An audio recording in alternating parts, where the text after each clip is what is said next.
Okay.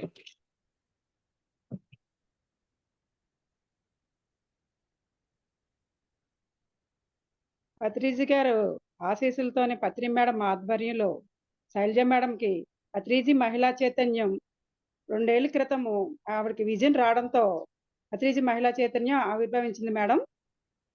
Patriji మహిళా చైతన్యం యొక్క ముఖ్య ఉద్దేశం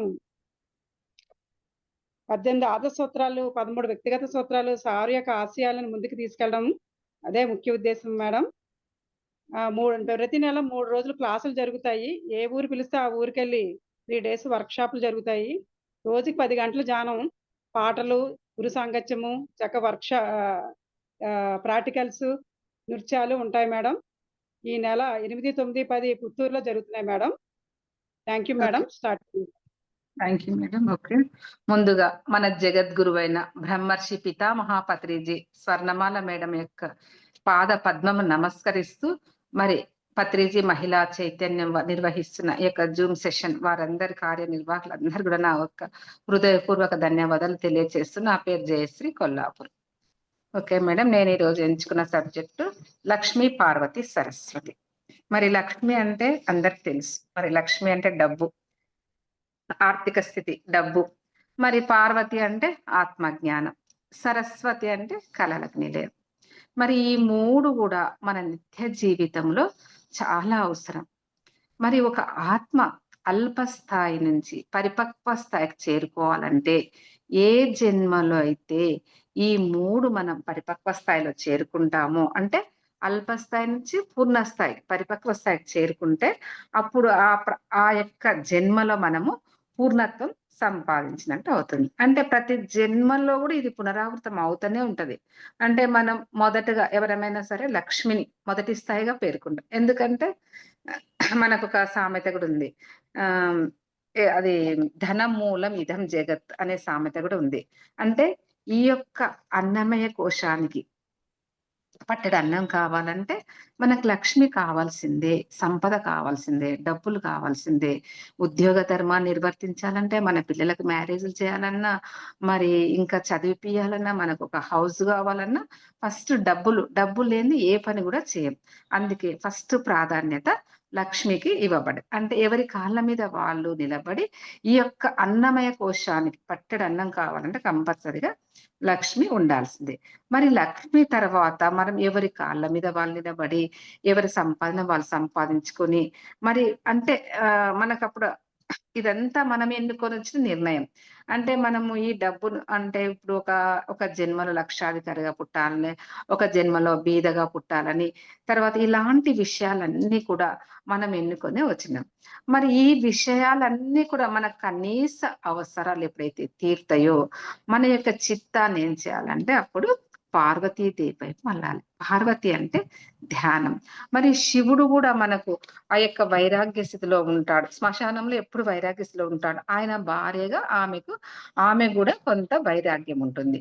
మరి ఆ వైరాగ్య శాస్త్రాన్ని మనము ఆధ్యాత్మిక శాస్త్రంగా పేర్కొన్నాం. వైరాగ్య శాస్త్రాన్ని మనం ఆధ్యాత్మిక శాస్త్రంగా పేర్కొన్నాం కాబట్టి కంపల్సరీ కూడా మనకు ఆ పార్వతి అంటే ఆధ్యాత్మిక అనేది కంపల్సరీ కావాలి. మరి ఆధ్యాత్మిక అంటే ఏంటి? ధ్యానం అక్కడ. అంటే మరి ధ్యానం ఎందుకు చేయాలి?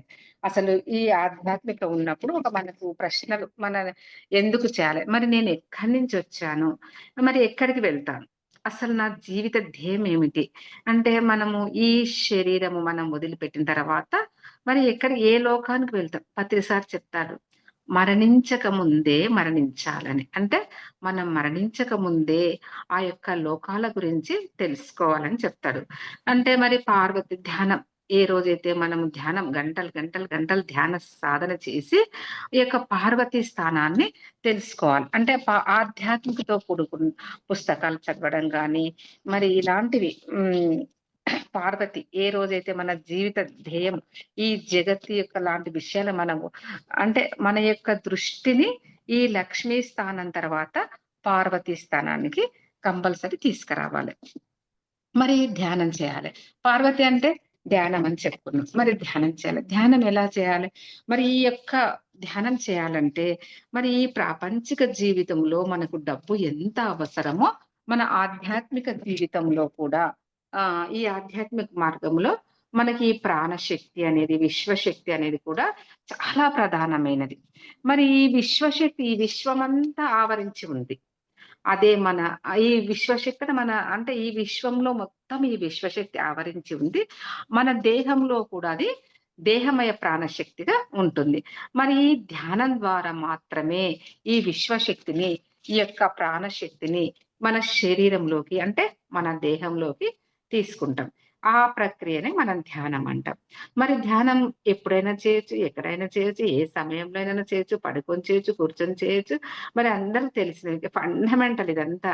మనం ఎన్నో మరి అంటే ఇప్పుడిప్పుడు ధ్యానం వచ్చిన వారికి గాని, ఇంకా ఇప్పుడిప్పుడు ధ్యానం అందరికి తెలుస్తది. ఎక్కడైనా చేయొచ్చని మరి ప్రతిసారి ఎంతో చెప్పారు. మరి ఎక్కువ అనారోగ్యం ఉన్న వాళ్ళైతే నడుము నొప్పి గాని, తర్వాత ఎక్కువగా బాధలు, కాళ్ళ నొప్పులు, మోకాళ్ళ నొప్పులు అవన్నీ చెప్తుంటారు గదా! వాళ్ళు గంటలు గంటలు ధ్యానం కంపల్సరీ. అంటే మన దృష్టి ఎక్కడ లక్ష్మి తర్వాత పార్వతి స్థానంలోకొచ్చాము. అప్పుడు పార్వతి స్థానంకొచ్చినప్పుడు మనకర్థమవుతుంది.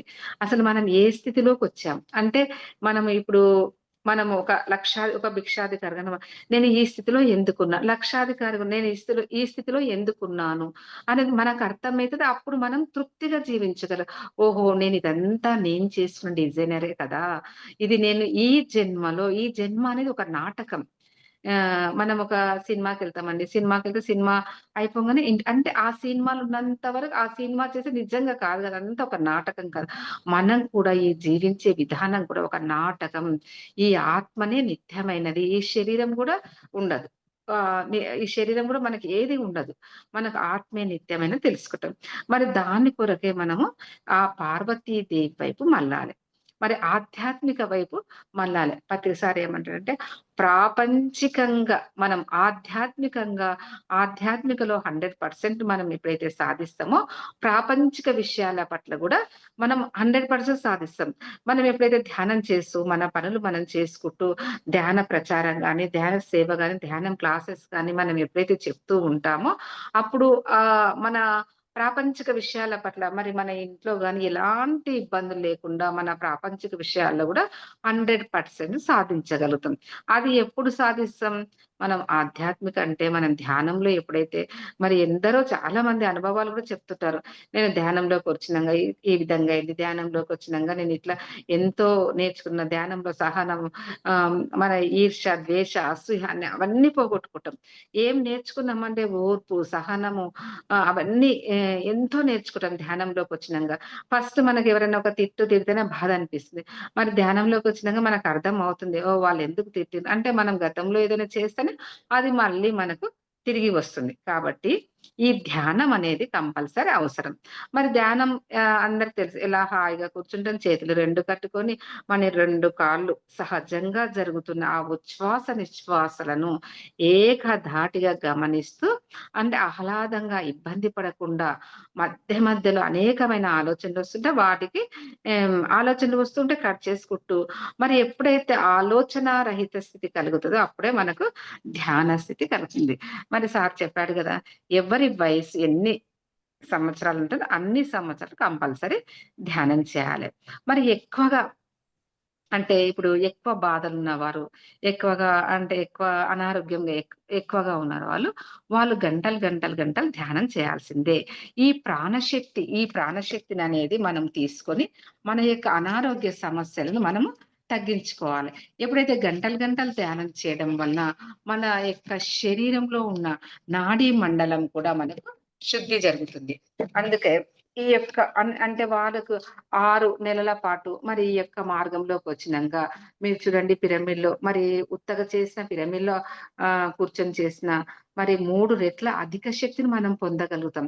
ఈ సామూహిక ధ్యానం చేసిన అక్కడ కూడా 3 రెట్ల అధిక శక్తిని మనం పొందగలుగుతాం కాబట్టి ఎక్కువగా 6 నెలలు ఎలాంటి సమస్యలను బీపీ నుంచి క్యాన్సర్ వరకు మన దగ్గర తగ్గించుకున్న వాళ్ళు ఆ ధ్యాన మార్గంలో చాలా మంది ఉన్నారు. ఏ టాబ్లెట్ లేకుండా గూడా తగ్గించుకునే అంటే మనము ఈ మార్గంలో మన గురువు గారి యొక్క మార్గంలో నడుస్తున్నందుకు నిజంగా మనం ఎంతో ధన్యజీవులమండి. మరి ఈ ఆధ్యాత్మికమైన మార్గంలోకొచ్చినంగా మనము ఆహ్, మహిళలకు సాధారణంగా ఇంటి పనులుంటాయి. ఇంటి పనులు చేసుకొని సమయాన్నంతా కూడా అక్కడ ఎక్కడ కేటాయించాలి? ధ్యానాన్ని కేటాయించాలి. మరి ఇప్పుడు ప్రయాణం చేస్తున్నప్పుడు అనుకోండి ఎక్కడ మనము ఆహ్, ఎక్కడ బస్‌లో వెళ్ళినా, కార్‌లో వెళ్ళినా ఎలాంటి ఎక్కడ వెళ్ళినా గూడా ధ్యానాన్ని అనేది కేటాయించాలి. మరి ఇంటి పనులు చేసుకున్న తర్వాత పనికి మధ్యన మస్తు గ్యాప్ ఇస్తాం మనం. ఒకటేసారి రెగ్యులర్ అంతా ఒకేసారి చేయం గదా! మీకు 5 నిమిషాలు దొరికితే 5 నిమిషాలు, 10 నిమిషాలు దొరికితే 10 నిమిషాలు. మీకు ఎన్ని నిమిషాల సమయం దొరికితే అన్ని నిమిషాలు ఆ ధ్యానాన్ని కేటాయించి అది వ్యక్తిగత ధ్యానం అంటారు.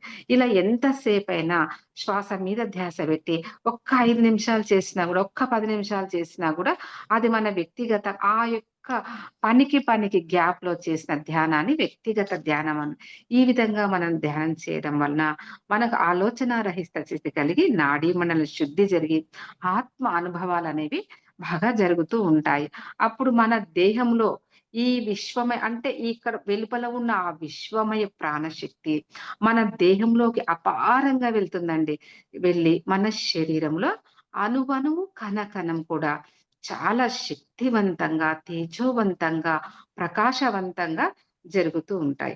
అంటే ఇప్పుడు ఎక్కువగా మనం అనారోగ్యం బయట మనకేదైనా సుస్తులైన ఏదైనా అనారోగ్యం వస్తే మనం బయట ఎన్నో రకాలమైన హాస్పిటల్స్ వెళ్తుంటాము. ఏమేమో చేస్తుంటాం. కానీ ఆ సమయాన్నంతా కూడా మనం ధ్యానం మీద పెడితే ఎప్పుడైతే ఆ ధ్యాన స్థితికి చేరుకుంటామో మనకు అంటే మన ఇంద్రియాలను కట్టివేసి, మన ఇంద్రియాలను ఆపి పూర్తిగా ఆలోచనా రహిత స్థితి ఎప్పుడైతే ఉండి ఆ శ్వాసను గమనిస్తామో అప్పుడు అపారమైన శక్తి మన లోపలికి ప్రవేశిస్తుంది. ఒక ఎగ్జాంపులు తాబేలుందనుకోండి. తాబేలు తన ఇంద్రియాలన్నీ ముడుచుకొని తన జ్ఞానేంద్రియాలను, కర్మేంద్రియాలను అన్నీ గూడా ముడుచుకొని ధ్యానం చేస్తుంది. మరి అలా ముడుచుకొని ధ్యానం చేయడం వల్ల తొందరగా ఆ అపారమైన ఎనర్జీ మన లోపలికి ప్రవేశిస్తుంది. ఫర్ ఎగ్జాంపుల్ ఇప్పుడు ఒక నీటికి మోటార్ ఎలాగైతే మనము మోటార్ పెట్టి ఆ ట్యాంక్‌లోకి నీళ్ళు ఎలాగైతే పంపుతామో, 1 గంట, 2 గంటలు ధ్యానం చేసి ఆ ప్రాణశక్తిని మన లోపలికి తీసుకొని మనం రోజువారీ కార్యక్రమాలకు మనం రోజు ఇంట్లో మరి ఎన్నో పనులు చేస్తాం. ఆ కార్యక్రమాలకు ప్రాణశక్తి పూర్తిగా అందించే అవకాశం గూడా ఉంటుంది. ఆ విధంగా పూర్తిగా ఆ యొక్క అవకాశం ఉన్నప్పుడు మన ఎనర్జీ లెవెల్ ఇంకా చాలా పెరుగుతూ ఉంటాయి. అంటే ఇప్పుడు మనము ఆ మోటార్ వెళ్లి నీళ్ళలో ట్యాంక్‌లోకి వెళ్తాయి. ఆ మోటార్ ద్వారా ట్యాంక్‌లోకి నీళ్లు వెళ్లి ట్యాంక్ ఫుల్ అవుతుంది. మనకిక్కడ ఏందంటే మనం గూడా ఒక్క గంట ధ్యానం చేసుకొని, 2 గంటలు ధ్యానం చేసి ఆ ఎనర్జీ ఫుల్ అయితే మనం ఏ పనులకు ఇప్పుడు వాడుకుంటాం. మనం ఏదో పనులు చేస్తుంటాం. ఆ యొక్క ఎనర్జీ మనకొస్తుంటది. ఇక్కడ ఏదైనా ఇప్పుడు మనం ట్యాప్ తిప్పుతాం. అంటే మోటారేసి ఆ ట్యాంక్‌లో నీళ్ళని ట్యాప్ తిప్పి అనవసర విషయాలు మాట్లాడినప్పుడు అంటే వాటర్ ఎలాగైతే పోతుందో మన ఎనర్జీని లాస్ చేసుకోకుండా, మన ఎప్పుడు కావలిస్తే అప్పుడు ఎంత ఆ ఎనర్జీ వచ్చినప్పుడు మనకు అవసరమైనప్పుడు మాత్రమే ఆ ఎనర్జీని మనము ఎంత అవసరం ఉంటే ఆ ఎనర్జీని తీసుకోవాలి మనం. ఎక్కువగా మనము ఎనర్జీని లాస్ చేయొద్దు. మరి ధ్యానంలో అనేక రకాలైన పద్ధతులు చెప్తారు. అంటే అవన్నీ కూడా మనం చాలా మంది మంత్రాన్ని జపించడం గాని, లేక రూపాన్ని ఊహించుకోవడం గాని, ఒక క్రొవ్వొత్తిని పెట్టుకొని ధ్యానం చేయడం గాని, ఇలా రకరకాల పద్ధతులు చెప్తే మన శక్తిని కోల్పోతాం. మన పత్రి సార్ ఏం చెప్పాడు? ఒకటే ఒక పద్ధతి. అది శ్వాస మీద ధ్యాస. ఆనాపాన సతి ధ్యానం మాత్రమే.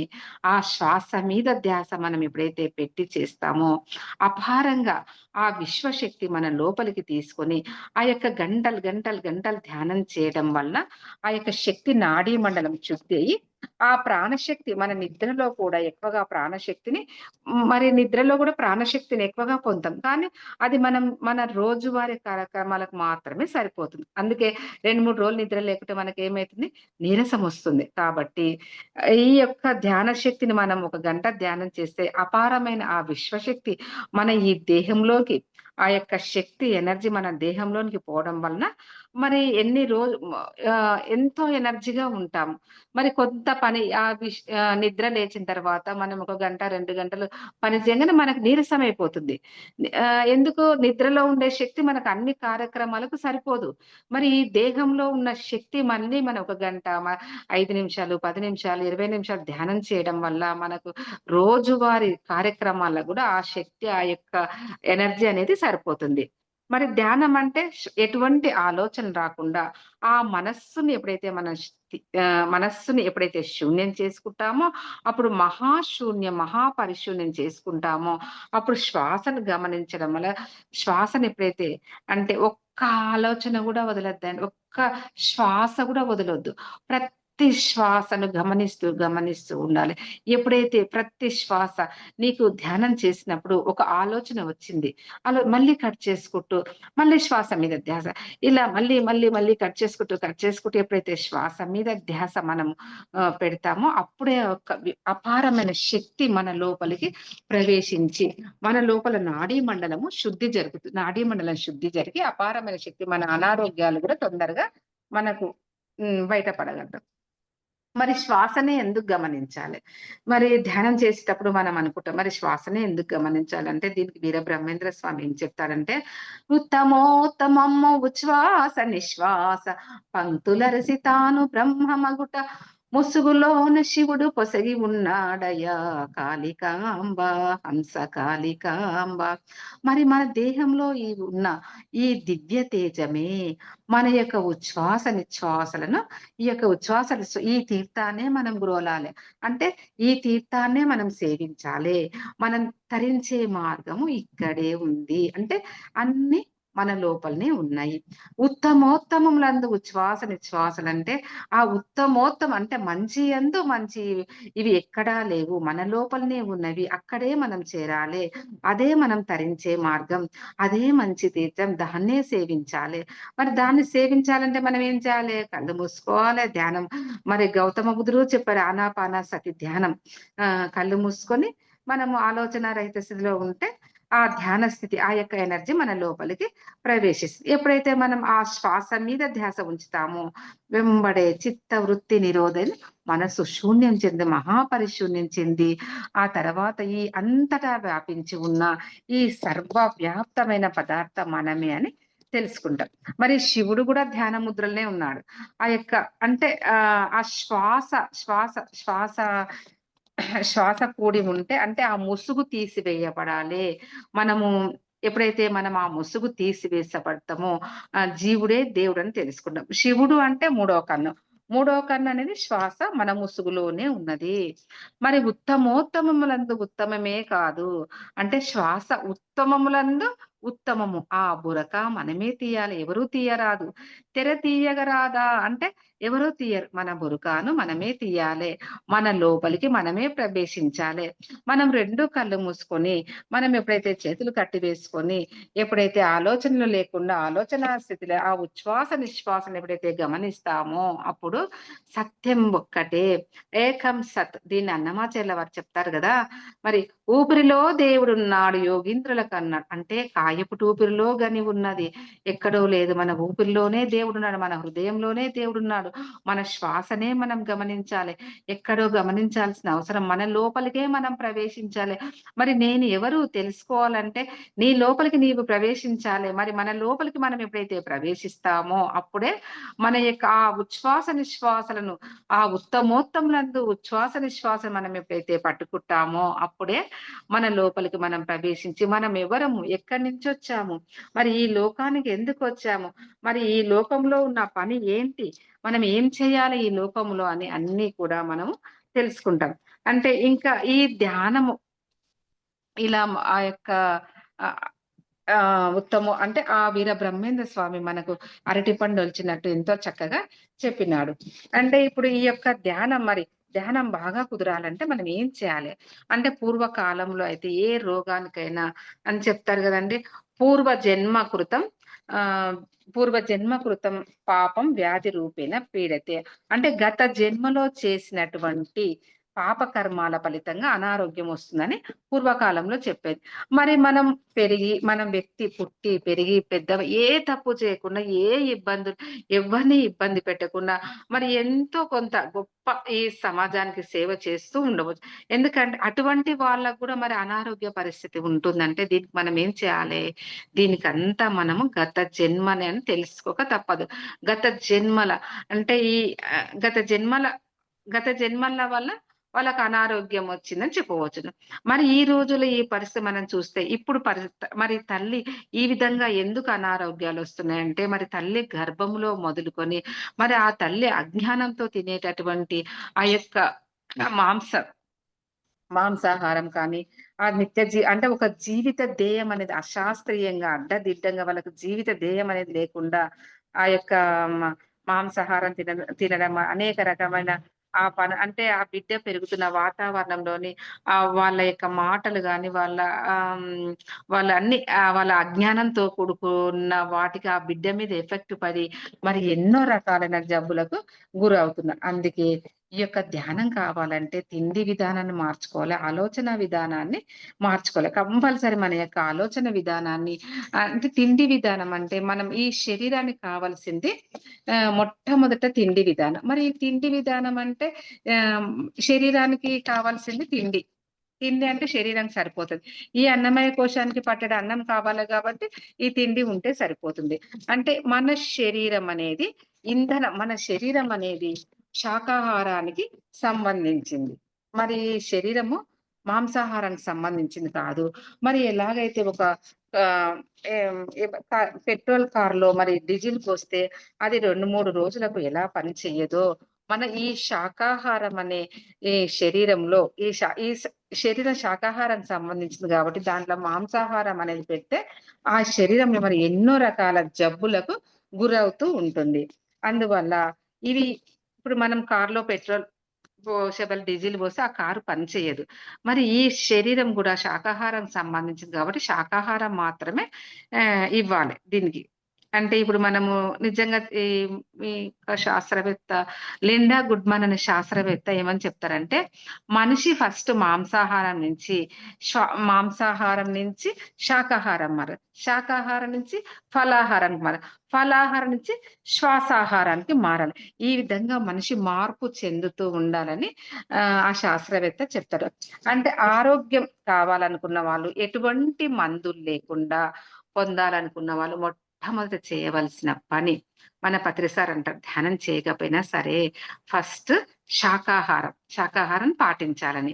అంటే ఈ తిండి విధానం అనగానే మనం మొదట ఏమనుకుంటామో ఒక భోజనమే అనుకుంటాం. కానీ మరి ఈ 5 ఇంద్రియాలతో మన లోపల ఆత్మ పదార్థానికి మనం ఏదైతే అందజేస్తామో అవన్నీ కూడా ఆత్మకు ఆహారం అని చెప్పవచ్చు. కాబట్టి మనము అంటే అడ్డదిడ్డంగా మనం తినడం గాని, ఈ యొక్క ఏదైతే చూస్తామో అంటే ఈ యొక్క మన ఆహారం అనేది ఆహ్, అంటే మన శరీరానికి మాత్రమే మన భోజనం అవుతది. మరి మన ఆత్మకు ఆహారం ఏంది? ఆత్మకు ఆహారం కావాలంటే మనము కర్మేంద్రియాలను, జ్ఞానేంద్రియాలను అంటే చూడటం, చక్కటి యొక్క దృశ్యాలను చూడాలి. వినడం మంచి మంచి యొక్క హ్మ్. మంచి యొక్క మంచిని వినాలే. చూడడము, వినడము, మన యొక్క తినడము, మంచి ఆహారాన్ని తినడము గాని, ఇలాంటివి మన జ్ఞానేంద్రియాలతో ఈ 5 జ్ఞానేంద్రియాల, కర్మేంద్రియాలతో ఎంత అద్భుతంగా వాటిని తీసుకుంటామో అవి ఆత్మకు ఆహార పదార్థాన్ని అందించిన వాళ్ళవుతాము. మనకు అంటే చూసే విషయాలు గాని, వినే విషయాలు గాని, మన యొక్క శారీరక సుఖాలు అంటే మరి మనకు మరి సమాజానికి ఆనందం, జ్ఞానాన్ని కలుగజేయడము చేసేవిగా అంటే అవన్నీ మనకు జ్ఞానాన్ని ఎంతైతే కలుగజేస్తామో అవన్నీ కాక మనము కర్మేంద్రియాల ద్వారా, జ్ఞానేంద్రియాల ద్వారా తీసుకున్నది మాత్రమే ఆత్మకు ఆహారం అవుతుంది కాబట్టి అవి ఎంత అవి కరెక్ట్‌గా ఉంటాయో మనకు ధ్యానం అనేది కూడా అంత కరెక్ట్‌గా ఉంటుందని చెప్పుకోవచ్చు. జీసస్ క్రైస్ట్ చెప్తాడు. అంటే మనం ఎలా అయి చూస్తామో, వింటామో అదే మనం అవుతామని చెప్తాడు. జీసస్ క్రైస్ట్ కూడా మనకు చెప్తాడు. ఈ విధంగా మనము ఎంతో ఈ యొక్క ధ్యాన శక్తిని పెంచుకోవాలి. ధ్యానం బాగా కుదరాలంటే ఇవన్నీ కూడా మనము చేసుకోవాల్సిందే. మరి మనం చూసే విషయాలు అంటే మనం చూసే విషయాలు, వినే విషయాలు మన భవిష్యత్తు అంటే మన భవిష్యత్తును మళ్ళీ మళ్ళీ తయారు చేస్తూ ఉంటాయి. అంటే వర్తమానంలో మన తిండి విధానాన్ని ఈ జ్ఞానేంద్రియాలతో మనం గ్రహిస్తూ మరి అంటే మనం ఈ యొక్క వర్తమానంలో ఉండి గ్రహిస్తూ సుఖాలు కానీ, ఆనందాలు కానీ, మరి దుఃఖాలు గాని సాక్షిభూతంగా ఉండాలి. మరి అవసరమైనంత మేరకే తీసుకోవాలి వాటిని. మిగతా విషయాలను వదిలేయాలి. అంటే పనికిరాని విషయాలు వినే బదులు ఒక మంచి ఆధ్యాత్మిక పుస్తకము చదవాలే. మేడం ఇది కొంచెం లో వస్తుంది. నెట్ ఇది వీడియో బంద్ చేసినా ఓకేనా? Okay madam. బావుంది. అదే అహా! ఇది ఎందుకో ఇది ఇట్లా అయితుంది. అయితే మరి ఈ ఇంద్రియాలకు ప్రతి ఒక్క విషయం మీద మనం శ్రద్ధ చూపాలి. ఎప్పుడైతే మన ప్రమేయం లేకుండా మనం విచ్చలవిడిగా ఈ ఇంద్రియాలను ఉపయోగించినప్పుడు మనకు నిజమే. తెలియకుండే మనకు తెలియకుండానే ఎంతో శక్తిననేది కోల్పోతాం. అదే మనం చేసే మనము అంటే అశాస్త్రీయమైనటువంటి చర్యల వల్ల ఎంతో చెడు కర్మను అంటే మనం చెడు చూసి ఆ మాటలు విని వాళ్ళకి చెప్పి, వీళ్ళకి చెప్పి అంటే మనం ఎంతో శక్తిని అక్కడ ఎంతో ఎనర్జీని లాస్ అవుతాం. అందుకే మనము ఈ శక్తిని మరిన్ని వ్యాధులకు గురవుతాం. అలా చేయడం వల్ల మరిన్ని వ్యాధులకు గురి అవుతాం. అంతే ఎగ్జాంపుల్ చెప్తున్నా. ఇప్పుడు ఇంట్లో బల్బులు గాని, మరి ఫ్యాన్‌లు ఇప్పుడు నీళ్లు కానీ అవసరం లేనప్పుడు వెంటనే ఎలా ఆఫ్ జేస్తాము? ఇప్పుడు మనకు ఇక్కడ ఈ రూమ్‌లో నుంచి వేరే రూమ్‌లోకొస్తాం. వేరే రూమ్‌లోకొచ్చేసరికి కరెంట్ బంద్ జేసొస్తాం. లైట్ ఆఫ్ జేసొస్తాం. మరి అదే విధంగా నీళ్లు మరి కుళాయి మీరు తీసుకొని వీడియో ఆఫ్ చేసారు మేడం. ఆ! అదే మీ ఇది వీడియో ఆఫ్ చేయండి. అవును. అవును. అవును మేడం. అది నెట్ కొంచెం స్లో అనిపిస్తే వీడియో ఆఫ్ ఆ! జేస్తున్నా. Okay madam. ఆ! అయితే ఇప్పుడు మనము వాటర్ ఉంది. ఇప్పుడు కొళాయి మన షింక్‌లో ఉంటాం. షింక్‌లో ఉంటే ఆ వాటర్ తీసి మనకు అవసరం ఉన్నంత చేతులు కడుక్కొని మళ్ళీ ఆఫ్ జేసేస్తాం. అదే విధంగా ఈ జ్ఞానేంద్రియాలన్నీ కూడా బల్బుల లాంటివి. అంటే వెలుగుతున్నంత సేపు ఆ వెలుతురును ఉపయోగించుకోవాలి. అంటే ఆనందాన్ని కానీ, మరి ఆరోగ్యాన్ని గాని, మరి ఆత్మ జ్ఞానాన్ని కలిగి ఉండాలి. మనకు ఉపయోగపడనప్పుడు అవసరమైన చెత్త మనకెప్పుడైతే ఆ విషయాలు మనకు చెత్త అని ఎప్పుడు అనుకుంటే దాన్ని కట్ చేసేయాలి. ఎందుకంటే అక్కడ ఎనర్జీని మనం లాస్ చేసుకోకూడదు. అంటే ఎప్పుడైతే మనం అక్కడ ఎనర్జీని లాస్ చేసుకోకుంటే అప్పుడే మనము అంతర్ముఖులమవుతాం. మరి ఈ విధంగా అక్కడ అంతర్ముఖులమై ఈ తిండిని గురించి ఆధ్యాత్మిక శాస్త్రంలో ముఖ్యంగా ఇలాంటివి చేసేటప్పుడు మనకు ఎప్పుడైతే అనవసర విషయాలు మనం మాట్లాడుకొని అనవసరంగా మనము ఆ యొక్క చెడు కర్మలను మనం మూట కట్టుకుంటామో అప్పుడు ఈ దీర్ఘకాలిక జబ్బులనేటివి వస్తాయి. అవేంటివి బీపీ గాని, గ్యాస్ ట్రబుల్ గాని ఇవన్నీ కూడా వచ్చే సోర్సెస్ ఉంటాయి. ఇవన్నీ మన లోపల ఎప్పుడైతే ఎంత ఎనర్జీ పెరుగుతుంటే ఆ యొక్క మనము ఎంత స్వచ్ఛంగా, ఎంత ప్యూరిటీగా మనం ఉంటామో, అప్పుడు మనకు ఆ యొక్క ధ్యానం కూడా మన శాకాహారిగా ఉంటూ, మన ఇంద్రియాలను, కర్మేంద్రియాలను, జ్ఞానేంద్రియాలను ఎప్పుడైతే కరెక్ట్ వాడుకుంటూ ఉంటామో, మన ఆలోచనలు వచ్చేటప్పుడు కట్ చేసుకుంటూ, ప్రతి యొక్క ఆలోచన అంటే ఆలోచనకు మన శ్వాసకు మధ్యలో ఆ గ్యాప్‌ని పట్టుకోవాలి. ఒక్క సెకండ్ గ్యాప్. ఆ గ్యాప్‌ని ఎప్పుడైతే పట్టుకుంటామో, అప్పుడే మన లోపల ఉండే ఆ విశ్వశక్తి, ప్రాణశక్తి, చైతన్య శక్తి మన లోపలికి అపారంగా వచ్చి, మనకు ఎలాంటి రుగ్మతలున్నా, ఎలాంటి అనారోగ్య పరిస్థితులున్నా గూడా, అవన్నీ కూడా మన కొద్ది కాలంలోనే తగ్గిపోతాయి. ఇంకొకటి చెప్పాను గదా మాస్టర్స్ ఆలోచన విధానం. మరి ఆలోచన విధానం అనేది గూడా మనం ఆలోచించేది ఎలా ఉండాలే? సృజనాత్మకంగా అంటే భవిష్యత్తు ప్రణాళికను తయారు చేసుకోవాలి. అంటే మేనిఫెస్టింగ్ చేసుకోవాలి. మన ఆలోచన విధానం మన భవిష్యత్ ప్రణాళికను తయారు చేసుకోవాలి. మరి ఈ 2 రకాల ఆలోచనలుంటాయి మనకు. రెండవ రకం ఆలోచనలు అంటే ఆలోచన చేసే పనికి సంబంధించినవి గాని, మరి వర్తమానంలో మనం చేయబోయే మొట్టమొదటి సంకల్ప రూపంలో తయారీ, ఆ తర్వాత అది ఆచరణలో పెట్టడం జరుగుతుంది. అంటే మనం ఏదైతే మేనిఫెస్టింగ్ చేసుకుంటామో, మనకు ఏదైతే భవిష్యత్ ప్రణాళికను రూపొందించుకుంటామో, అది మనకు తర్వాత మన ప్రణాళికలో కూడా అదొక భాగమైపోతుంది. మనకొక ఆలోచనొచ్చినప్పుడు అంటే అది మనకు ఏమంటారు దాన్ని? మనం అది మన పూర్ణాత్మ నుంచొచ్చిన ఆలోచన లేదా మనకు అంటే మన పూర్ణాత్మ నుంచి వచ్చినట్టు సందేశమా? లేక మనతో పాటు మన ప్రక్కనున్న వ్యక్తుల నుండి వచ్చిందా? లేక మరి ఇతర విషయాల నుండి వచ్చినటువంటి ఆలోచన? లేదా మన శరీరంలో ఉన్నటువంటి అంటే మన శరీరము, మన మనసు, బుద్ధి, ఆత్మ ఇవన్నీ ఉంటాయి గదా! మరి ఆ 4కి సంబంధించిందా అన్న విషయం మొట్టమొదట మనకు అవగాహన రావాలి. అలా ఆలోచనొచ్చినప్పుడు దాన్ని అప్పటికప్పుడే ఆచరణలో పెట్టడమా? లేదా కొంత సమయం తర్వాత మరి దాన్ని ఆచరణలో పెట్టడమా అన్న విషయం మనకు వెంటనే తెలియాలి. ఇవన్నీ తెలియాలి. మనకి ఇంట్లో కూర్చొని మనం ఒక అంటే ఎగ్జాంపుల్ చెప్తున్నానండి. ఇప్పుడు ఇంట్లో కూర్చొని, హాల్‌లో కూర్చొని ఒక పేపర్ చదువుతున్నామనుకోండి. మన అంటే మన డోర్ గుంట ఇంట్లో వచ్చే వాళ్ళని మనము స్పష్టంగా గమనించినప్పటికీ ఎవరో మన వాళ్ళు గాని, బయటి వాళ్ళు గాని అంటే ఒక్క రెప్ప కాలంలో మనం నిర్ణయిస్తాం. మనం హాల్‌లోనే కూర్చుంటాం. కూర్చొని మనం అక్కడిక్కడ చూస్తే ఎవరొచ్చిందని ఒక్క సెకండ్ వితిన్ సెకండ్‌లో మనం ఎవరో గుర్తుపడతాం. అదే విధంగా మన ఆలోచన ఎటువంటి పనిలో ఉన్నప్పటికి, ఖాళీగా ఉన్నప్పటి మనలో వచ్చి వెళ్తున్న ఈ ఆలోచనలకు మనకు అంతు పట్టు అనేది రావాలి. అది చాలా అంటే అది మన సాధన ద్వారా సాధ్యమైతుంది. మనకి ఏ ఆలోచనొస్తుంది? ఎలా వస్తుంది? దీన్ని కట్ చేయాలా? ఉంచుకోవాలా? అంటే మన బంధువులు మన ఇంట్లోకి ఏ విధంగా వస్తే మనం గుర్తుపడతామో వాళ్ళొచ్చి మన ఆలోచన గూడా మనము ఆ విధంగా గుర్తుపట్టాలి. అంటే ఇప్పుడు శ్వాస మీద ధ్యాస. ధ్యానం చేస్తూ మరి ఇవన్నీ ఎలా చేయాలి? శ్వాస మీద ధ్యాస ధ్యానం చేస్తూ, మరి శాకాహారం పాటించాలె.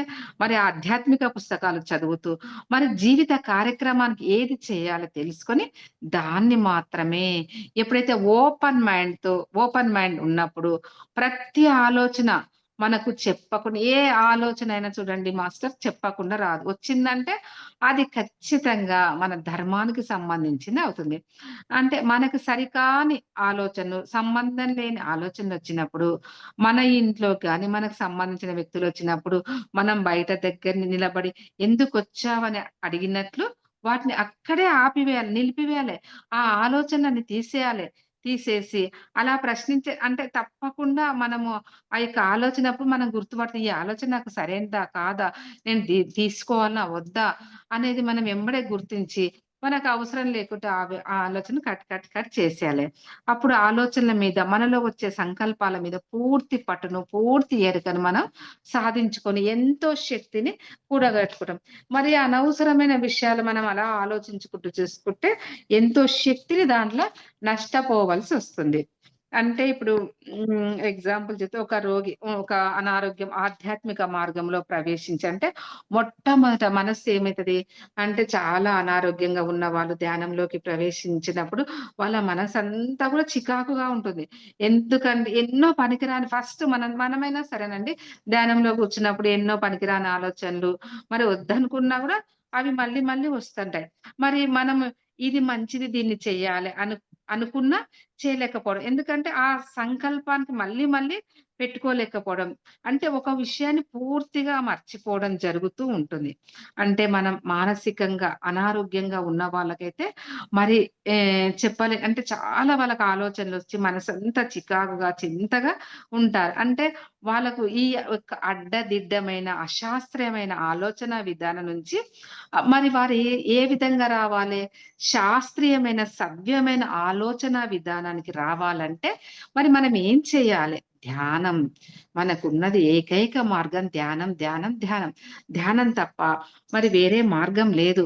అందుకే ఆత్మ శాస్త్రాన్నే పట్టుకోవాలి. ఆ శివుడినే పట్టుకోవాలి. ఆ పార్వతీ దేవుడినే పట్టుకోవాలి. అలా పట్టుకున్నప్పుడే ఆ యొక్క ధ్యానం మనం చేయగలుగుతాం.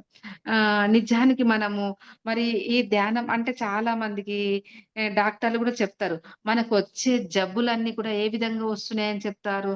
సైకోసోమాటిక్ అనే అంటే ఈ మనస్సు, శరీరం మీద ప్రభావం చూపితే మనకు మనసు మీద గాని, మన శరీరం మీద గాని ప్రభావం చూపే వచ్చే ఇబ్బందులు అంటే ఈ మనసంతా గూడా అపసవ్యంగా ఉండి మరి అటువంటి ఆలోచనలొచ్చినప్పుడు మనకు మనసు సభ్యత లేకుండా ఉన్నప్పుడు మనకు 80% జబ్బులన్నీ కూడా సైకోసోమాటిక్ అనే వ్యాధి మన శరీరం మీద, మన మనస్సు మీద ఉంచినప్పుడు ఆ వ్యాధి మనకు వస్తుందని చెప్తారు.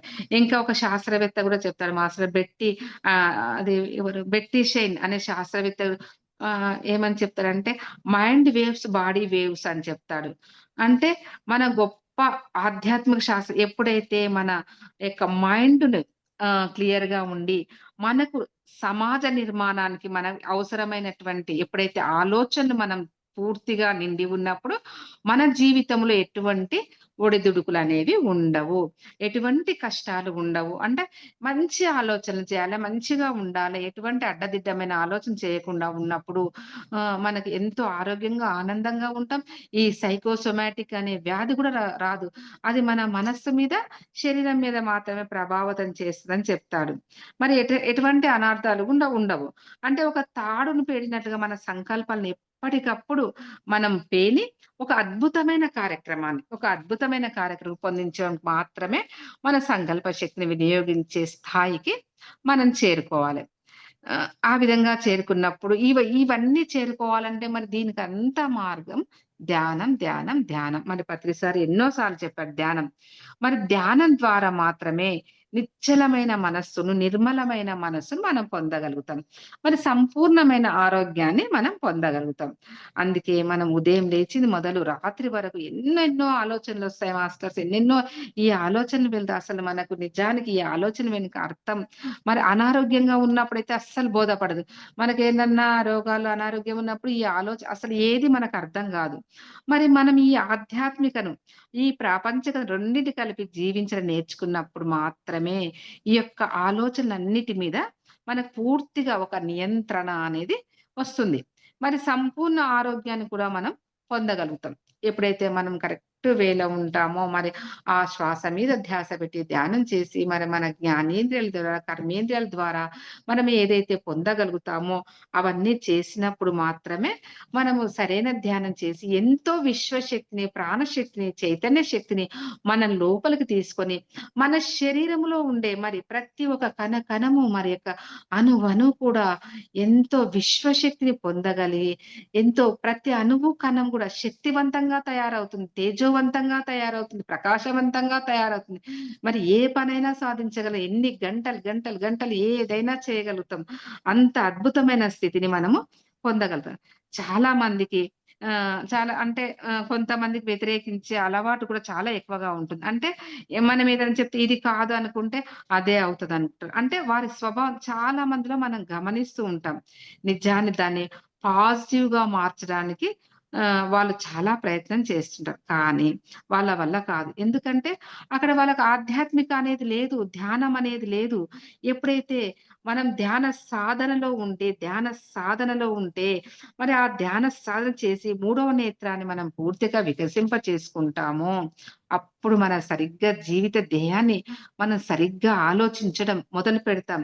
అలా ఆలోచించి అక్కడ 100కి 100 పాళ్ళు మనం భౌతికంగా, ప్రత్యక్షంగా అవ్వడం అనేది మనం ఈ విధంగా ఆ వ్యతిరేకం యొక్క ఆలోచన నుంచి మనం ఎప్పుడైతే పూర్తిగా బయటపడుతామో, అప్పుడే ధ్యానం ద్వారా ఆ యొక్క విశ్వశక్తిని, ప్రాణశక్తిని, చైతన్య శక్తిని మనం తీసుకుంటాం. ఈ విధంగా కొంతమందికి అంటే చాలా మందికి మరి ఈ సమాజంలో నమ్మకాలంటే అంటే నమ్మకాలు గాని, సంబంధ బాంధ విరుద్ధంగా వాళ్ళకి తెలియకుండానే ఆలోచనలు చిన్నప్పటి నుంచి ఏదో ఆలోచిస్తూ ఇలా జరగడానికి వాళ్ళు కొన్ని తప్పులుగా ఊహించుకుంటారు. అంటే అది గూడా మరి జబ్బుగా ఏర్పడుతుంది. అలా ఊహించుకోవడం వల్ల మనస్సుపై, శరీరంపై పడి అది గూడా ఒక జబ్బుగా ఏర్పడుతుంది. ఎగ్జాంపుల్ ఒక వ్యక్తికి నడుము నొప్పి గాని, తలనొప్పి గాని వచ్చినప్పుడు మనం ఏదో అంటే మనకు ఏదో అపరాధం చేసిన భావనతో జరిగి కొన్ని ఆలోచనలు లేదా వాళ్ళకొచ్చినటువంటి కలల కారణంగా గూడా కలలు ఉండవచ్చు. వీటిని మనము అంటే ఆత్మశాస్త్రంతో మన చూస్తే తప్పొప్పులు నిర్ణయించుకొని, ఆ యొక్క తాడైతో మనం ఎప్పుడైతే చూస్తామో, అప్పుడు ఆ యొక్క పెయిన్స్ అంటే మనకు అర్థమైపోతుంది. దేనికి ఏ బాధొచ్చినా, ఇప్పుడు ఒక తలనొప్పొచ్చినా, మనకి ఏదైనా ఇది ఎందుకయింది? ఇది నేనెందుకు చేశాను? ఇది ఎందుకయింది? మనకు వెంటనే ధ్యానంలో కూర్చుంటే అన్నీ అర్థమైపోతది కాబట్టి, మనం వాటినన్నిటి కూడా బయటికి నెట్టివేసి ఎంతో ఎనర్జీని మనం పొందగలుగుతాం. మరి ఎప్పుడో జరిగిన ఆలోచనలు అంటే ఎప్పుడో జరిగింటే అవన్నీ మనకు ఆ గతాన్ననేది మనము గుర్తుపెట్టుకోవద్దు. ఒక ఆలోచన ప్రభావం వల్లనే మన శరీరంలో పడి ఎప్పుడైతే అంటే విడిచిపెట్టాలి. ఎప్పటిదప్పుడు విడిచిపెట్టాలి. ఆ యొక్క ఆలోచనలు ఎప్పుడైతే మనం విడిచిపెట్టామో అప్పుడు ఆ శరీర భాగాల పైన గూడా పడి సైకోసోమాటిక్ అనేది జబ్బుగా ఏర్పడుతుంది. మరి అటువంటప్పుడు మన ఒక ఆలోచన గాని అంటే మనం అంటే మళ్ళీ మళ్ళీ గుర్తు చేసుకోవడం వల్ల మనకు చాలా అనారోగ్య పరిస్థితులు గూడా మనం పొందుతాం. కాబట్టి మరి ఎటువంటి పనులు, ఎటువంటి ఆలోచనలు లేకుండా పూర్తిగా మనం ఎరుక స్థాయిలో ఏది మనం తీసుకోవాలో, ఏది తీసుకోవద్దో మనకు ఆ జ్ఞానం అనేది ఉండడం వల్ల మనం ఎంతో జ్ఞానాన్ని పొంది, మన యొక్క ధ్యాన శక్తి, ఆ విశ్వశక్తి మన లోపల తయారు చేసుకుంటే, ఈ ప్రాపంచికంగా ఉంటూ ఆధ్యాత్మికననేది సాధిస్తాం. ఇంకొకటి పరస్పర సంబంధాలు. అంటే ఈ యొక్క అంటే నిజానికి మనము పత్రిసారి ఏం చెప్తాడండి, మనం దిగి వచ్చిన అంటే మనం భగవంతులం. ప్రతి ఒక్క జీవి గూడా భగవంతులం. అంటే భగవంతుని యొక్క అన్ని లక్షణాలు మనం కలిగి ఉంటాయి. ఆహ్, అంటే ఇక్కడ వేదాల్లో గూడా చెప్తారు గదా! ప్రజ్ఞానం బ్రహ్మ అని చెప్తారు. అంటే జ్ఞానమే బ్రహ్మ అని. తెలిసిన తర్వాత రెండో వాక్యం ఏం చెప్తారు? అహం బ్రహ్మాస్మి. నేను దేవుడనని చెప్తారు. అది అంటే అది ఆ విషయం తెలుసుకున్న తర్వాత సర్వం కల్విదం బ్రహ్మ. అంతా గూడా దైవత్వమే అని తెలుసుకున్న తర్వాత అదొక మెట్టవుతుంది. అంతా దైవత్వం అని తెలిసిన తర్వాత మనం చేయగలిగేది ఏముంది? తత్వమసి అంటే నేనేదో నువ్వు అదే. ఇంకా అప్పుడు ఎవరికీ కోపాలుండవు, తాపాలుండవు, ఏది ఉండవు. అంటే నీవి ఏదో నేనదే అని అప్పుడు మనము ఎవ్వరికి ఈర్ష్య, ద్వేష, అసూయ, అహంకారాలన్నీ ఉండవు. మరి శ్రీకృష్ణ భగవద్గీతను జీసస్ క్రైస్ట్ గాని, బైబిల్ గాని, ఖురాన్‌లో బోధించడం ద్వారా అంటే ఒక వ్యక్తి ఆనందంగా జీవించడానికి, ఒక భగవంతుడిగా విలసిల్లడానికి అవసరమైన మనకు ఆత్మ శాస్త్రాన్ని మాత్రమే మరి ఎన్నో దాంట్లో మనకు పత్రి సార్ గూడా మరి ఎంతో చెప్పారు. మరి ఒక బైబిల్‌లో గాని, ఒక ఖురాన్‌లో గాని, మరి భగవద్గీతలో గాని ఎన్నో విధాలుగా మనం ఆ యొక్క ఆత్మ శాస్త్రాన్ని మనం ఎన్నో విధాలుగా మనం తీసుకుంటాము. అంటే ఏదైనా మనం ఇటు ఆత్మ దృష్టితో, మరి అటు ప్రాపంచికంగా, ఇటు భౌతికంగా 2 విధాలుగా ఆ యొక్క సంబంధాలను అర్థం చేసుకొని, ఒక నాటకాన్ని వేసినట్టుగా జీవించడం నేర్చుకోవాలి. ఎలాగైతే అంటే మనం పాత్రధారులు ఎలాగుంటారో, ఇప్పుడు మన జీవితంలో ఒక ఎగ్జాంపుల్ చెప్తున్నా. ఒక తండ్రి, తల్లి, భర్త వీళ్ళందరూ ఎలాగైతే అన్ని నాటకాలు ఎలా మొదలై ఆ నాటకాలు వేయవలసి ఉంటుందో, మరి ఎన్నో జన్మలు, ఎన్నో పాత్రలు ఏ స్థాయిలో ఎప్పుడైతే మనం యొక్క ఆలోచన విధానాన్ని గాని, మరి ఆధ్యాత్మికను ఉద్ధరింప చేసుకుంటామో, అప్పుడు మా యొక్క సాధారణ స్థితి అంటే ఆ మూలాధార చక్రాన్ని స్వాదిష్టాన మణిపూరక చక్రాల స్థితి నుండి మనం బయటపడతాము. అంటే ఈ సాధారణ స్థితిలో ఆలోచన నుండి అసాధారణమైన ఆలోచన స్థితికి మనం వెళ్ళటం వల్ల ఎన్నో అపోహలు, బాధలు, ఇబ్బందులనేవి ఆ యొక్క గొడవల నుంచి గూడా మనం పూర్తిగా బయటపడతాం. అందుకే ఈ సంబంధ బాంధవ్యాలను మనం అంటే ఒక్కసారి ధ్యానం చేసి అర్థం చేసుకోవాలి. నేను భగవంతుడిని అని తెలుసుకున్న తర్వాత, అవతలి వ్యక్తి కూడా భగవంతుడే అన్న విషయం మనము అందరితో కలిసి ఉండేది అనేది తప్పనిసరిగా అలవాటు చేసుకోవాలి. మరి ఎక్కడికో పోయి హిమాలయాల్లో కూర్చుంటే అంటే ఈ సమాజంలో మనం పుట్టడం ఎందుకు? ఇక్కడ పుట్టామంటే ఇక్కడ మన ధ్యేయం ఉంది. మన జీవిత ధ్యేయం ఉంది. ఎక్కడెక్కడ పుట్టాలనో, ఎలా పుట్టాలనో అవన్నీ మనమే డిజైన్ చేసుకొనొచ్చాం కాబట్టి, మరి ఇవన్నీ గూడా మధ్య మార్గాన్ని అనుసరించి, మరి ఈ సంఘంలో ఉంటూ ఆనందాన్ని పొందుతూ ఈ చైతన్యాన్ని విస్తరింప చేయాలి. ఇక్కడ ఈ సంబంధ బాంధవ్యాలను చాలా ఇంపార్టెంట్ ఇవి గూడా. అంటే మనం యొక్క ధ్యానం చేసే ఈ తిండి విధానం, ఆలోచన విధానం, పరస్పర సంబంధాలు కూడా చాలా చాలా ఇంపార్టెంట్. ఇవన్నీ కూడా మనం ఆధ్యాత్మిక పరిస్థితిని అంటే మన ఆనందాన్ని మనం లేదా దుఃఖాన్ని పొందడం అనేది మనమే నిర్ణయించుకొని ఉంటాం. ఎప్పుడైతే మనలాగా అంటే ఆధ్యాత్మికతో కూడుకున్న వ్యక్తులు ఎందరో పుడతారు. అంటే అక్కడ ఆనందం రెట్టింపు. తక్కువ స్థాయి ఆత్మస్థితిలో ఉండి వాళ్ళు ఆలోచన చేసే వ్యక్తులు తారసపడినప్పుడు మనకక్కడ ఆనందం ఉండకపోవచ్చు. కానీ బాధ్యత ఉంటుంది. వాళ్ళకి కూడా మనకన్నా తక్కువ స్థాయి ఉన్న వ్యక్తులకు కూడా మనము ఆ ధ్యానం నేర్పి అంటే ఇప్పుడు మనకి ఎవరైనా ధ్యానమోళ్ళు కలుస్తారనుకో మనకి ఎంతో సంతోషం ధ్యానం విషయాలు చాలా మాట్లాడుకుంటే మన ఆత్మ ఎంతో సంతోషపడుతుంది. అదే విధంగా మరి మనకన్నా తక్కువ స్థాయిలో ఉన్న వాళ్ళను మనం అలా చూడకుండా వాళ్ళకు కూడా ధ్యానం నేర్పి, జ్ఞానం నేర్పి వాళ్ళకు కూడా ఆత్మ ఉన్నత స్థితికి తీసుకురావాలని మనము ఎప్పటికప్పుడు ప్రయత్నం చేస్తూ ఉండాలి. మనకు చాలా మంది శత్రువులు ఉంటారు, బంధువులు ఉంటారు, స్నేహితులు ఉంటారు. అంటే ఈ ఆధ్యాత్మిక శాస్త్రవేత్తలు కూడా ఉంటారు.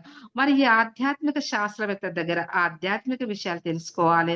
మన స్నేహితుల దగ్గర కష్ట నష్టాలను, ఆనందాలను పంచుకోవాలి. బంధువులను వదలకుండా ఎప్పటికప్పుడు ఆ అసలు బంధువులను కూడా వదలొద్దంటారు సార్. మరి ఎప్పటికప్పుడు ఆ సంబంధ బాంధవ్యాలను కొనసాగిస్తూ ఎందుకంటే మనం ఒక ఆధారాన్ని తయారు చేసింది మనకు బంధువులే. ఒక ప్లాట్‌ఫార్మ్ తయారు చేసింది మనకు బంధువులే కాబట్టి, తల్లిదండ్రులని, ఇతరులని ఎవ్వరిని కూడా విడిచిపెట్టొద్దు.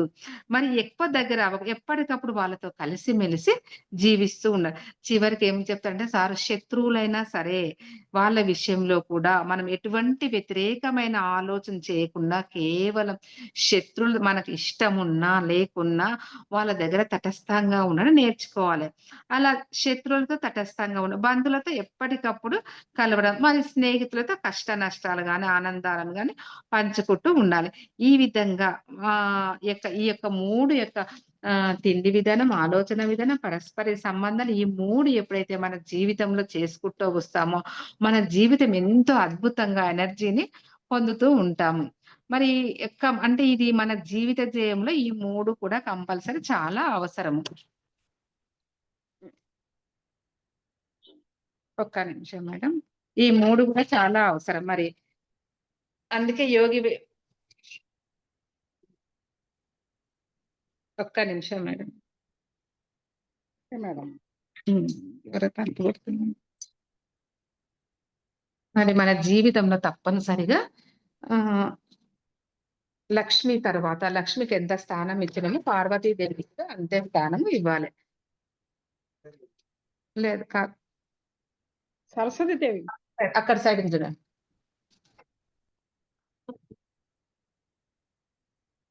సరస్వతీదేవి మేడం. చెప్తా మేడం. ఎవరో తలుపు కొడుతున్నారు. అది వైఫై ఆన్ ఎందుకో నెట్ స్లోగా వచ్చింది. మరి లక్ష్మి తర్వాత పార్వతి అయిపోయిన తర్వాత సరస్వతిదేవి. మరి సరస్వతి అంటే కళలకు నిలయం. మరి లక్ష్మితో ఇప్పుడు మనకు లక్ష్మి ఏ విధంగా ఎంత వరకు లక్ష్మిని తీసుకోవాలి? మన ప్రాపంచిక అంటే ఆహ్ మన డిజైన్ మనమే చేసుకొనొచ్చాం కాబట్టి, మనం ఆధ్యాత్మిక మార్గంలో ఉంటే, మనం ఆ లక్ష్మీదేవిని ఎంత మనకు బీదగా ఉన్నా, ఓహ్! నేను ఈ డిజైన్ నేనే చేసుకొనొచ్చాను కాబట్టి, మనకు బాధ ఉండదు ఆధ్యాత్మిక మార్గంలో ఉన్నప్పుడు. మరి ఆధ్యాత్మిక మార్గంలో లేకుంటే మనకు అది గూడా ఓహ్! నేను ఇంతేనా? నాకు ఇంతే డబ్బుంది. నేను ఇలాగే ఉన్నాను కదా! అని అదంతా కూడా మనం బాధపడుతూ ఉంటాము. ఈ మన జీవితంలో లక్ష్మి, పార్వతి, సరస్వతి కూడా 3 భాగాలుగా మరి లక్ష్మి ఎక్కువైనా కష్టమే, పార్వతి ఎక్కువైనా కష్టమే. అందుకే 3 సమాన భాగాలుగా తీసుకోమని చెప్తాడు. మరి సరస్వతి అంటే లక్ష్మి నుండి పార్వతికి, లక్ష్మి నుండి పార్వతికి, పార్వతి నుంచి సరస్వతి దేవికి మన నెట్టు అంటే ఈ విషయాలన్నీ తెలుసుకుంటూ, ఈ ముగ్గురు దేవతల దగ్గర కూడా మనం పొందవలసిన జ్ఞానాన్ని మనం ఎప్పుడైతే సంపూర్ణంగా ఆనందంగా జీవిస్తున్నాం. మరి పార్వతి ఎక్కువై కూడా మనకు సంసారం విడిచిపెట్టేసి మనం పార్వతీదేవి ధ్యానం ఎక్కువ సంసారాన్ని విడిచిపెట్టి మళ్ళీ జన్మలో హిమాలయాలకు పోయి మళ్ళా తపస్సు చేసుకొని అంటే తపస్సు చేసుకో అది కూడా కరెక్ట్ కాదు. అంటే ఎవరిని ఏ స్థాయిలో లక్ష్మి ఎంత కావాలో, పార్వతి ఎంత కావాలో, సరస్వతి ఎంత కావాలో ఇప్పుడు మనకు చెప్తారు సార్ జీకే సార్ ఏం చెప్తారంటే సరస్వతి మన థైరాయిడ్ ప్రాబ్లమ్ ఉన్నోళ్ళు గాని, సంగీతం గాని, పాటలు గాని ఏవైనా చాలా ఆ కంఠ మనం బాగా నేర్చుకొని ఉంటుంటే అంటే ఈ లక్ష్మి ఎంత అవసరమో, పార్వతి ఎంత అవసరమో, ఈ సరస్వతి దేవి కూడా అంతే అవసరం. ఈ 3 దేవతలు ఎవరెవరి స్థాయిలను బట్టి ఏ దేవికి ఏ శక్తిని మనం ఎంత ఇవ్వాలో దాన్ని పూర్తిగా మనం గుర్తు తెచ్చుకొని నడుచుకున్నట్లయితే మన జీవితం ఈ యొక్క ఆత్మ అల్ప స్థాయి నుంచి పరిపక్వత స్థాయికనేది చేరుకుంటుంది. అందుకే మనము ఇంకొకటి అందుకే మన జీవిత ధ్యేయంలో ఈ 3 లక్ష్మి, పార్వతి, సరస్వతి అనేది చాలా అవసరం. అందుకే యోగి వేమన ఇంకొకటి చెప్తారు. గాలిలోన పుట్టి గాలిలోన పెరిగి గాలి యొక్క మర్మమెరగలేదు. ముక్కులోని గాలి మరి ముక్తికి దారయ్యా విశ్వదాభిరామ గాలిలోనే పుడతాం, గాలిలోనే పెడతాం. కానీ ఆ గాలి యొక్క మర్మం మనం తెలుసుకోలేము. ముక్కులోని గాలే మరి ముక్తికి దారయ్యా అని యోగి వేమన ఎంతో చక్కగా చెప్పాడు. ఎంతో అద్భుతమైన ఆ యొక్క వేమన చెప్పాడు. చాలా చక్కగా చెప్పాడు. అంటే ఇంకా ఈ ధ్యానం గూడా తప్పనిసరిగా చేసుకొని ప్రతిరోజు లక్ష్మి, పార్వతి, సరస్వతి ఈ 3 మన ఆత్మ అల్ప స్థాయి నుంచి మరి పూర్ణ స్థాయికి ఎదగాలంటే మన జీవితంలో లక్ష్మి, పార్వతి, సరస్వతి అంటే కళలు అంతే. కళలకు ఏ కళ అయినా మన భాషలు నేర్చుకోవచ్చు. పాటలు, పద్యాలు, భగవద్గీత శ్లోకాలు అవన్నీ కూడా ఒక ధ్యానమే అని కాదు. ధ్యానంతో పాటు ఈ 3 కళలు గూడా నేర్చుకుంటే మన ఆత్మ అల్ప స్థాయి నుంచి పరిపక్వ స్థాయికి చేరుకుంటుందని చెప్తున్నాను. ఇంకా ఈ యొక్క శాకాహారం గురించి అంటే మరి ఈ శాకాహారం, ధ్యానం ప్రతి రోజు గూడా మరి ఈ ఆత్మను శుభ్రంగా ఉంచుకోవాలి. అంటే శరీరంలో మరి భగవంతుడు మన శరీరంలో ఉంటాడు కాబట్టి ఈ యొక్క శరీరాన్ని కూడా చాలా పరిశుభ్రంగా ఉంచుకొని ఎంతో ధ్యానం చేస్తే తప్పనిసరిగా ఎంతో ఎనర్జీని పొందుతాము. మరి ఈ ప్రారంభ దశలో గూడా గంటలు గంటలు నాడీ మండల శుద్ధి జరిగి ధ్యానం చేయడం వలన గూడా మనకు ఎంతో మన ఎనర్జీని తీసుకొని ఆ యొక్క ఎనర్జీని తీసుకొని మన విశ్వమయ ప్రాణశక్తి, దేహమయ ప్రాణశక్తి మన లోపలికి తీసుకోవడం వల్ల అద్భుతమైన ఎనర్జీ ఉంటుంది. అందుకే ఈ యొక్క ఇవన్నీ పాటించడం వల్ల మన తిండి విధానం, ఆలోచన విధానము, ఈ పరస్పర సంబంధాలు, మరి లక్ష్మి ఎంత ఉండాలి, పార్వతి ఎంత ఉండాలి, సరస్వతి ఎంత ఉండాలి, ఈ 3 దేవతలను మనం ఒక్కొక్క దేవతకి ఎంత ఇవ్వాలనేది మనం ఈ ఆధ్యాత్మిక మార్గంలోకి వచ్చి తెలుసుకున్న తర్వాత మన జీవితం అనేది పరిపూర్ణ స్థాయికి చేరుకుంటుంది. ఒక పాట పాడతా మేడం. సరస్వతి అంటే కలలకు నిలయం. అంటే మా ఆ! వస్తుంది. అంత నేర్చుకుంటున్నా అయినా పాడుతున్నా. మరి అన్నమాచార్య కీర్తన. నిగమా నిగమాంత వర్ణిత మనోహర రూప నగరాజధరుడ శ్రీనారాయణ నారాయణ శ్రీమన్నారాయణ నారాయణ వెంకటనారాయణ నిగమాంత వర్ణిత మనోహర రూప నగరాజధరుడ శ్రీనారాయణ దీపించు వైరాగ్య దివ్య సౌఖ్యం భియానోపక కదా నన్ను నొడబరుపుచు పై దీపించు వైరాగ్య దివ్య సౌఖ్యం భియా నోపక కదా నన్ను నొడబరుపుచు పైన సంసార బంధములు కట్టేవు నా పలుకు చెల్లు నారాయణ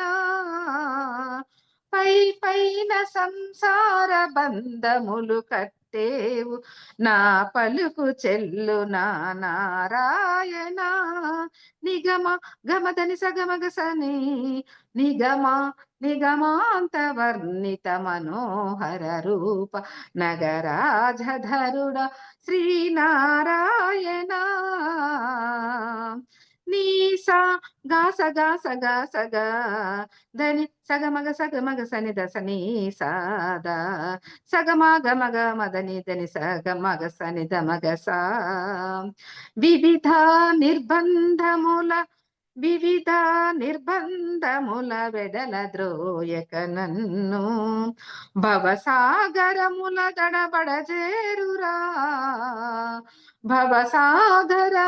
దడబడజేరురా దివిజేంద్ర వంద శ్రీ తిరువేంకటాద్రిసా దివిజేంద్ర వంద శ్రీ తిరువేంకటాద్రిసా హరే హరే హరే దివిజేంద్ర వంద్య శ్రీ తిరువేంకటాద్రిసా నవనీత చోర శ్రీనారాయణ నిగమ సగమగ సని ధమదని నిగమ గసమగ దమదని సని నిగమాంత వర్ణిత మనోహర రూప నగరాజధరుడ శ్రీనారాయణ నారాయణ శ్రీమన్నారాయణ నారాయణ లక్ష్మీనారాయణ నారాయణ వేదనారాయణ వెంకటనారాయణ తిరుమల నారాయణ కలిగ నారాయణ హరిహరి నారాయణ ఆది నారాయణ లక్ష్మీనారాయణ శ్రీమన్నారాయణ శ్రీమన్నారాయణ శ్రీమన్నారాయణ హరే హరే హరే